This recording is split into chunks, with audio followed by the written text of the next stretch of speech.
Fala aí pessoal, tudo bem? Aqui é o Marcelo do canal Plantão Química e hoje nós vamos ter uma aula super diferente, bem bacana, que a gente vai estudar biologia, vai estudar geografia e vai estudar química ao mesmo tempo. Na nossa aula de hoje nós vamos falar sobre a teoria populacional malthusiana, sobre relações ecológicas, sobre urbanização e sobre equilíbrio químico, tudo isso ao mesmo tempo. E eu fiz essa aula pensando em dois grandes motivos para fazê-la e trazer para você.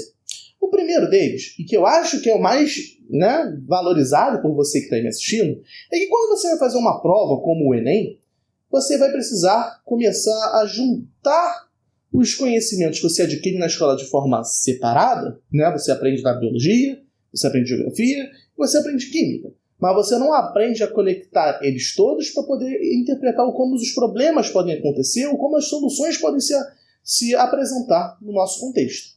Então, eu pensei nessa aula para você começar a entender qual é a importância de você fazer essa relação entre as disciplinas. Começar a ter um pensamento mais interdisciplinar. Tá legal? Bom, e segundo motivo para eu ter feito essa aula é porque é importante para mim e para você que você comece a desenvolver essa habilidade. Por quê? Bom, a nossa sociedade ela vai passar por diversos problemas enquanto ela for evoluindo. E nós precisamos atuar na construção das suas soluções. Você, de repente, não vai ser cientista, você provavelmente não vai ser biólogo, você provavelmente não vai ser geógrafo, você provavelmente não vai precisar lidar com esses conhecimentos específicos dessa aula ao longo da sua vida profissional. Mas você vai precisar tomar decisões, sim, sobre esses temas. Você vai precisar encarar como a produção de alimentos é importante, qual é a escolha de uma proposta mais adequada de um político, por exemplo. E se você não começar a entender que todos esses assuntos estão interrelacionados e que esse conhecimento da escola que você aprende, você vai levar para a sua vida, então a nossa sociedade não vai trazer boas soluções, uma vez que ela é democrática, porque as pessoas que vão tomar as decisões, elas têm que ter um conhecimento básico para tomar essas decisões. Então você é uma pessoa que estudou, que se informou e que começou a entender que os assuntos que você viu separadamente, eles se conectam nas soluções da sociedade, dos problemas da sociedade, é fundamental. E fundamental também que você tenha o protagonismo de levar esse conhecimento para outras pessoas.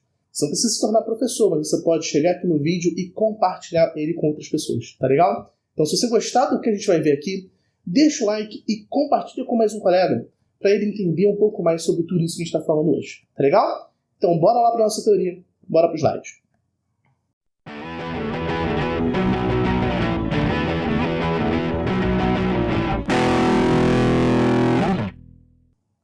Bom, pessoal, na nossa aula interdisciplinar de hoje, vamos falar da teoria populacional malthusiana, relações ecológicas, urbanização e equilíbrio químico. Tudo isso junto.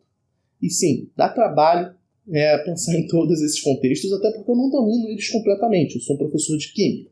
Então, em alguns momentos, a gente vai pensar em complementar essas informações que eu vou trazer aqui em outros canais, tá legal? Eu posso até deixar algumas indicações e eu vou deixar assim, tá legal? Então, vamos lá.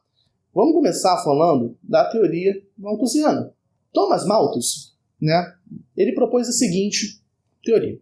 A população mundial, e principalmente das cidades, estava em expansão como consequência da Revolução Industrial. Ela crescia na forma de uma progressão geométrica, e enquanto isso, a produção de alimentos na forma de uma progressão aritmética. E isso foi proposto lá em 1798 por ele. Então vamos tentar entender graficamente o que seria isso. Nós teríamos o crescimento em progressão geométrica representado por essa curva vermelhinha. Eu vou até botar aqui o nosso apontador nesse para a gente poder interagir melhor com a nossa aula. Então, tá vendo aqui essa curvinha vermelha? Aqui está crescendo a população. E essa roxinha aqui é o crescimento da produção de alimentos. Então, em um dado momento, nós teríamos muito mais pessoas do que disponibilidade de alimentos. E isso seria um cenário catastrófico. E esse cenário catastrófico, lembra um pouco até a ideia que o Thanos tinha de que no universo a gente teria muitas guerras, muitos confrontos por causa da escassez de recursos ou do excesso de pessoas.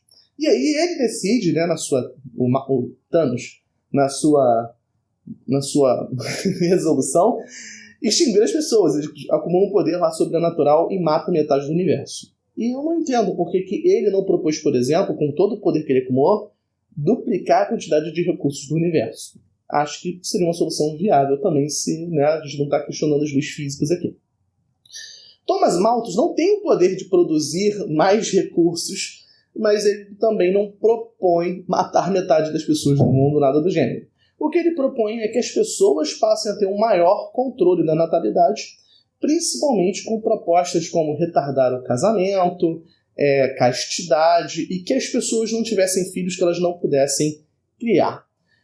E talvez, só talvez, tá, ele tivesse um pouco, vamos dizer assim, direcionado a sua teoria para os seus princípios religiosos.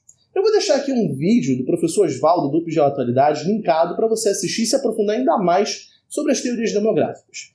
Principalmente para você ver que essa teoria de Malthus, ela cai em desuso, ela é, vamos dizer assim, ela é desconstruída, né? Ela se mostra ineficaz, até porque as populações que ele estava observando, principalmente em Londres, elas vinham crescendo muito, realmente, por causa de todas as melhoras trazidas pela Revolução Industrial, né, onde nós tínhamos maiores qualidades de vida, tinha mais remédios, tinha então uma situação em que as crianças, os recém-nascidos, conseguiam viver por mais tempo e as pessoas tinham uma expectativa da vida aumentada. Então, naquela época, realmente teve um boom, de pessoas na cidade muito rápido, por causa da revolução científica que teve naquele momento.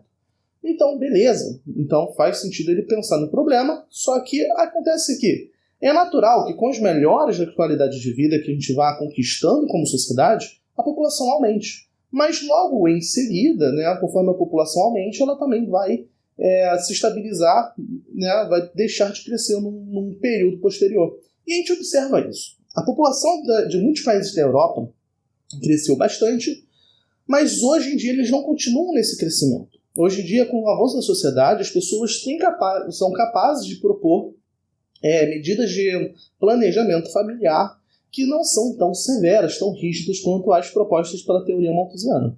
Tá certo? Então, tem teorias que vão desmentir Malthus e vocês vão ver nessa aula aí do professor Oswaldo. Tá legal? Então, beleza. Mas isso aí começa a despertar um certo alarme na gente. Poxa, e se a gente tiver gente demais e faltar comida para as pessoas, como é que produz comida? Como é que é isso? A produção de comida, de alimentos, ela depende basicamente do crescimento das plantas, né? E o que uma planta precisa para crescer?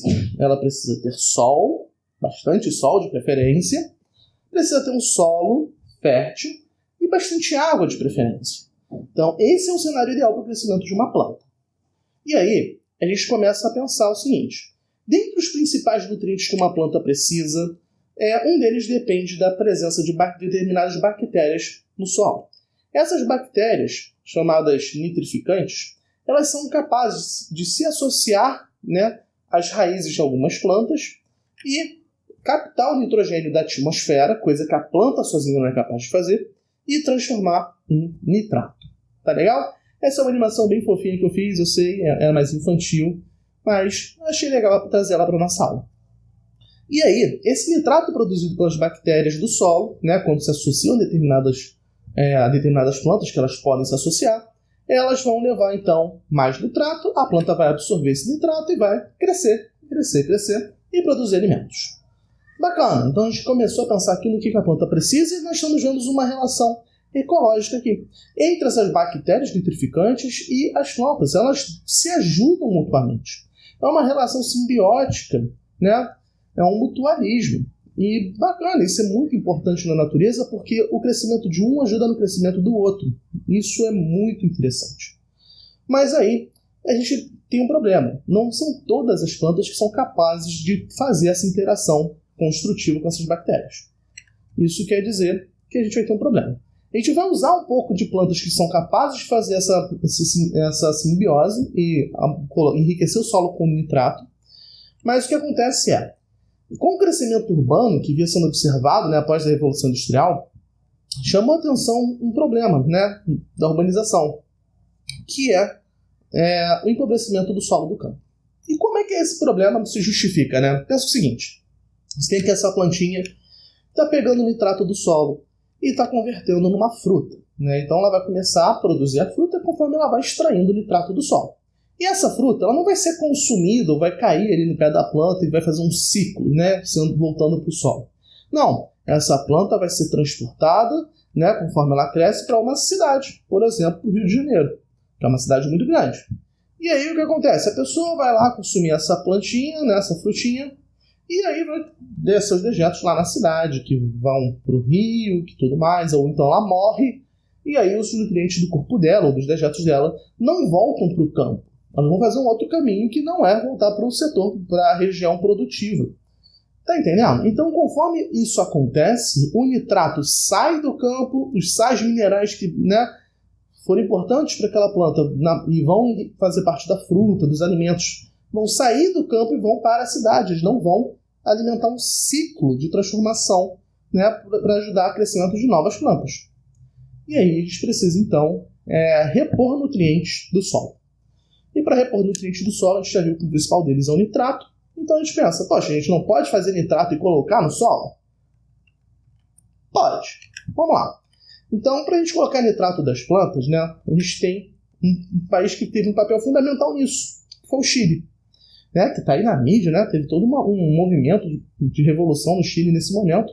Também um assunto muito interessante de se estudar, mas aqui a gente está falando de uma coisa mais antiga. Tá? Olha só. O salitre do Chile, ele era responsável por entre 60% e 80% das exportações chilenas, né? E entre 40% e 60% da receita fiscal daquele país. Quer dizer que o que ele, né, exportava era quase 80%, e isso equivalia a quase 60% do dinheiro arrecadado com impostos pelo país. Isso entre os anos de 1880 e 1930. Então, nessa época, o Chile era um dos países mais importantes para a economia mundial, embora ele não ganhasse tanto vendendo salitre. Por quê? Porque o mundo dependia do Chile vender o salitre para poder comer, porque aí enriqueceu os solos, que estavam ficando cada vez mais pobres, para manter suas produções de alimentos. E aí você pode começar a pensar, e se o Chile para de vender? Fala assim, não vou vender, ou vou aumentar muito o preço desse material. Não poderia dar um problema de ordem mundial? Poderia. Poderia, inclusive, ser um problema, né, que pudesse levar outros países a entrar em guerra com o Chile. Né? Aquilo que o Malthus, inclusive, propôs, que a escassez de recursos poderia levar a problemas severos na população, como guerras. É verdade. Então, beleza. Essa era uma solução boa, bem barata, ajudou o Chile durante muitos anos. Né? Você está vendo aí que tem um período de 50 anos que a economia do Chile teve uma alavancagem alta por causa da produção de salitre do Chile, mas tem um problema.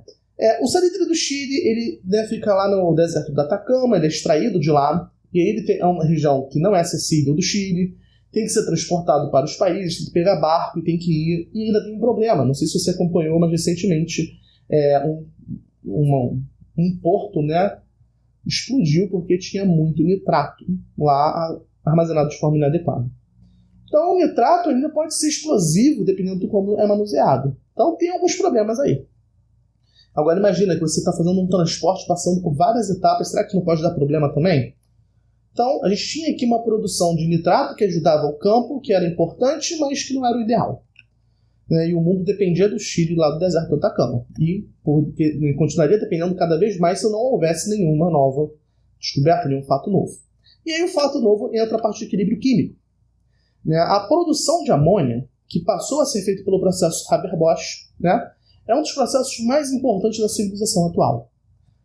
A reação entre os gases, nitrogênio, que é extraído da atmosfera, e hidrogênio, que pode ser extraído da água, então são compostos bem fáceis de se obter, digamos assim, se dá em um reator em temperatura entre 400 e 500 graus, que não é absurdo de se conseguir, e a amônia, que é o produto dessa reação, é obtido e pode ser liquefeito e pode ser vendido para os países, ou, né, a partir da amônia pode-se produzir fertilizantes à base de nitrato.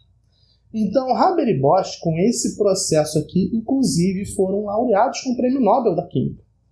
Que é excelente, porque eles fizeram algo que é muito importante para a sociedade. O problema é que eles não fizeram apenas isso, pelo menos o Haber. Haber era alemão e ajudou o exército alemão durante a Primeira Guerra Mundial a desenvolver armas químicas. Haber é conhecido como o pai da guerra química. Então, pensa só, esse é o cara que ganhou o prêmio Nobel, sendo que o prêmio Nobel ele é feito para laurear pessoas que conseguiram grandes conquistas para toda a civilização, e ele ajudou a criar armas para matar pessoas. Então a gente começa a questionar que ele não deveria ganhar esse prêmio Nobel. E sim, a comunidade científica fez um grande protesto contra a sua premiação, mas ele foi premiado e você pode pesquisar mais sobre essa história. Ou comenta aí que eu posso fazer um vídeo explicando ainda mais sobre isso. A questão toda é que Haber ele dominou os conhecimentos a respeito de equilíbrio químico, que já se estudava naquela época, e foi capaz de propor uma reação química que resolveu um problema muito grande da humanidade. Ele conseguiu produzir fertilizantes que o mundo todo passou a usar. E a partir da produção de amônia, mais adiante o mundo mudou. O mundo deixou de ser o mesmo. Mais adiante, a produção de fertilizantes culminou com a Revolução Verde, que foi uma série de métodos trazidos para o campo visando o aumento da produtividade agrícola. E o aumento da produtividade agrícola é algo que é muito bom para o mundo, que naquela época ainda tentava e tenta ainda hoje combater a fome em diversos países. Então você tornar os alimentos mais baratos, mais acessíveis e conseguir criar fertilizantes que possam tornar regiões que até então que não eram produtivas incapazes de produzir alimentos é algo incrível.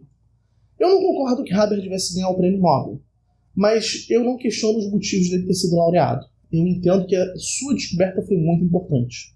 E realmente ele mudou, né, a civilização por causa desse processo químico, desse conhecimento que ele aplicou. Tá vendo só? Então a gente está vendo que o conhecimento químico aplicado, o conhecimento científico, trouxe uma inovação muito grande para a sociedade. E é claro que o estudo da sociedade vai mudar a partir disso. Teorias novas vão surgir. A gente está vendo que é possível trazer tecnologias para aumentar cada vez mais a produção de alimentos. É claro que a gente vai chegar no limite, mas a população humana hoje ainda está muito longe desse limite. A gente consegue produzir alimentos para alimentar o mundo 2, 3 vezes. O problema da fome não é a falta de alimentos, é a falta da distribuição adequada desses alimentos. E nisso, nós todos temos que pensar soluções, inclusive você. Bom, não acaba por aí. Porque eu falei do Haber e do Bosch, é claro, que fizeram aquele processo de produção da amônia, mas eu queria te apresentar uma outra pessoa muito importante, Joanna Dobryner. Joanna Dobryner, ela é nascida na República Tcheca e naturalizada brasileira. Ela é uma mulher pesquisadora da Embrapa que revolucionou a agricultura brasileira e de países tropicais. Você lembra que eu falei lá da interação entre bactérias nitrificantes e alguns alimentos, e algumas plantas, desculpa? Ela conseguiu provar, demonstrou que não são só algumas plantas que são capazes de, fazer interações de mutualismo, de simbiose com bactérias nitrificantes. Ela conseguiu mostrar que outras bactérias e outras plantas poderiam fazer essas interações. E ela permitiu com isso o aumento da produtividade do campo muito grande.